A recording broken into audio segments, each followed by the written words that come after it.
mne príde, že ako všetky moje práce, ktoré nejak tvorím, tak buď to ešte nie sú hotové, alebo snáď nikdy nemusia byť v tej fáze ako hotovosti, že ich môžeš vždy rozširovať, ako napríklad nejaké série fotiek, ktoré robím. A príde mi, že ako veľa vecí niekedy nemusí byť úplne dopovedaných a že vždycky môžeš k ním ako niečo pridať. A potom mám niekedy taký často boj, že či už je čas ako to uzavrieť, že jo? Alebo či ešte vlastne tomu môžeš niečo dodať a potom vlastne tam je zase ten nejaký moment toho, že či už to není príliš a že či toto potrebuje. Ale asi si myslím, že vôbec keď ťa toto nejak napadá a že nad tým stále uvažuješ, tak to ešte uzavreté není. Že keď ešte ti to stále tak motá v hlave a že sa to ešte niekam posunúť. Alebo nemusí sa to akože posunúť, ale ako v rámci napríklad tých fotiek, stolov, tak tie fotím proste stále a budem ich fotiť proste, kým budú existovať stoly a jedlo.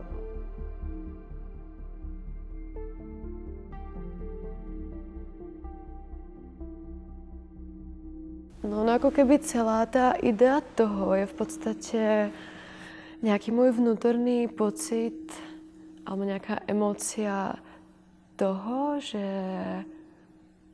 akože niečo ako missing out, ale zároveň niečo ako, že vlastne nechceš, aby niektoré momenty skončili, že jo, proste ideš s kamošmi na večeru a je to skvelé a potom na druhý deň to už není.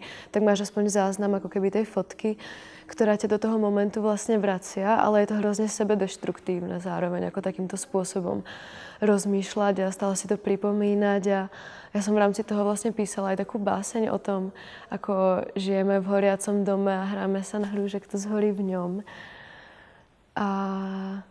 Čiže ako myslím si, že to je vlastne depresívne, tie fotky, a že aj keď ako vidíme tie momenty toho stolu, ako je bohatý a krásny, tak vo mne to vlastne vzbudzuje skôr ten skľúčujúci pocit toho, že už to skončilo.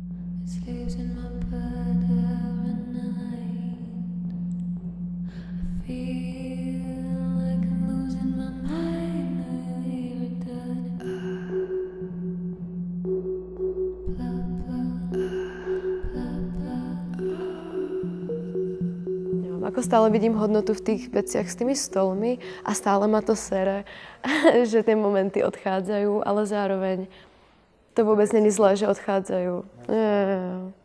No je to také, že ja ako keby až nedokážem mať vlastne skoro na nič názor, pretože ten názor je iba ako keby reflexia toho daného okamihu a môžem povedať jednu vec teraz a pak zajtra to už cítiť nejak úplne inak, že jo.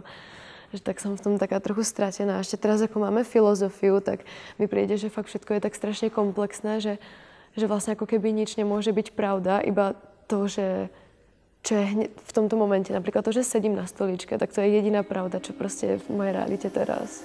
Som stráčený mimo domova, ako nahradíš miesto, čo niekto dávno pochoval.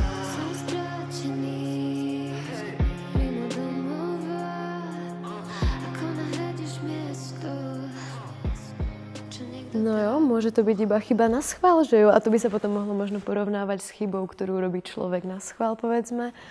Ale asi to je hlavne aj, keď si predstavíš systém, ktorým AI tvorí obrázky, tak ich robí ako keby takto v poradí proste, vieš, že to nejak tak proste vyplynie. Ale ty, keď niečo maluješ, tak proste nejdeš jo za radom, ale proste keby si to predstavíme na nejakom príklade, napríklad, že chceš nakresliť iba okno, proste iba 4 štvorčeky, tak aj by nakreslilo jeden štvorec, druhý, tretí a štvrtý, že jo. Ale ty proste funguješ ako v takých úplne iných rámcoch a dokážeš proste to nakresliť proste rôznymi spôsobmi, ako keby už to máš v hlave nejakým spôsobom predom premyslené, ako tú štruktúru môžeš proste spraviť a akými ťahmi to môžeš celé prerobiť, no. A toto je taká tá vec, ktorú AI nedokáže, no a to ju oddeluje akoby od nás, no.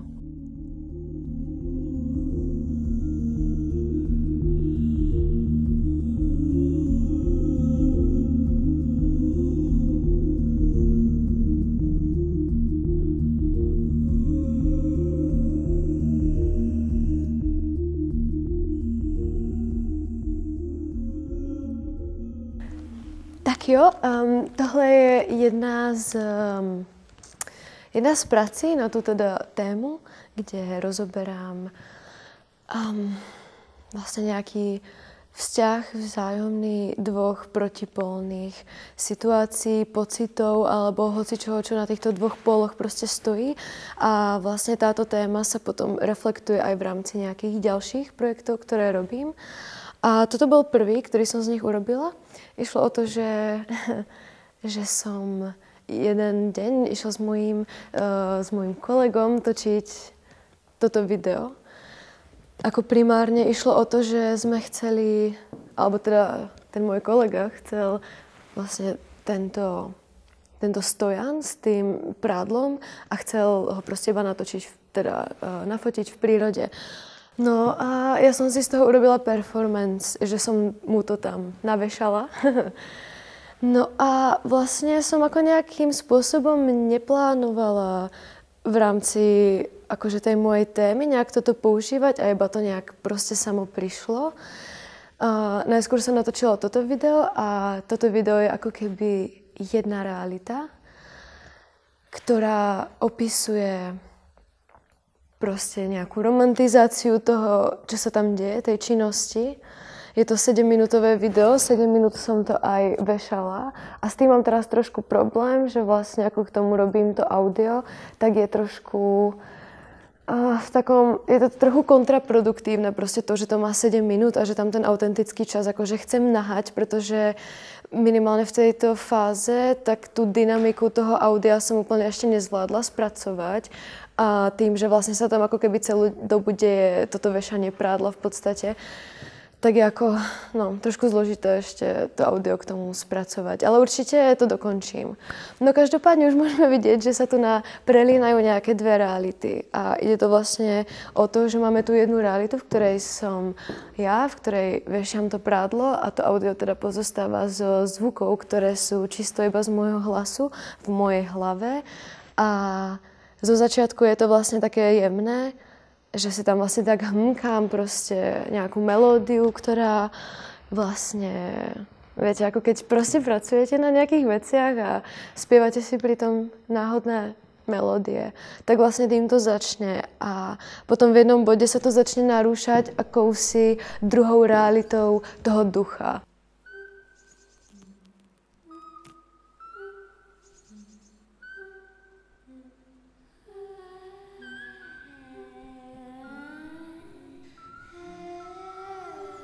A vlastne ono sa tu deje nejaké prelínanie proste dvoch realít a myslím si, že ten duch pre mňa symbolizuje niečo ako nejakú pravdu alebo niečo, čo je proste ako skryté za tou romantizáciou celej tej činnosti a ak ste si všimli, tak vlastne na začiatku to bolo strašne také saturované a dokonalé a vlastne celá tá scenéria je tak dokonalá a vlastne ako, že až to tak pôsobí, ako keby vlastne ma to tam bavilo byť a vešať to prádlo. Vlastne tam je ten duch, ktorý akože v rámci toho audia sa so mnou ako keby rozpráva, že to audio je môj hlas a ja reprezentujem ako keby realitu tým audiom aj tohto a aj toho ducha.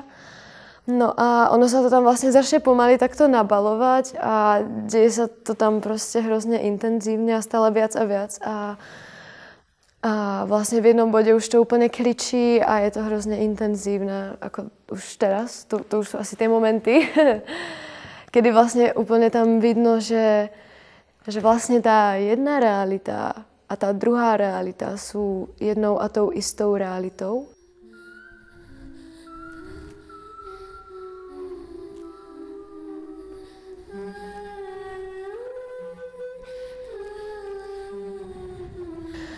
Napríklad na konci je tam moment, kedy celý ten vešiak zakriem záclonou a tá záclona je vlastne ten duch.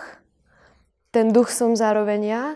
A tá záclona je zároveň táto projekcia. Takže tu vlastne máme stred až nejakých troch proste realít, by sa dalo povedať, ale vieme vlastne, že všetky tie tri reality sú jedna a tá samá. No a asi nejak tak by som to zhrnula. Proste, aj keď si môžeme myslieť zo začiatku, že vlastne to je iba ten duch, ako keby narúša proste niečo a je iba nejakým možno symbolom, povedzme, tej pravdy a akože poukazuje na niečo, čo akože nejakým spôsobom negatívne zasahuje, že nejaké akože v skutočnosti, že to není tak romantické vešanie prádla a že ten duch ako tento opak reprezentuje, tak vlastne na konci zisťujeme, že v tomto momente napríklad, že sa to úplne prelína, že to existuje v jednej chvíli a vlastne tie také momenty, ktoré si nemusí teda každý uvedomiť, ako napríklad to, že ja som zároveň ten duch a že tá záclona je to, čím zakriem pak to celé, tak toto prepojenie tých dvoch realít si človek úplne všimnúť ako nemusí, ale myslím si, že ako to na ňo pôsobí, na toho človeka, tak to tam bude ako dostačujúce.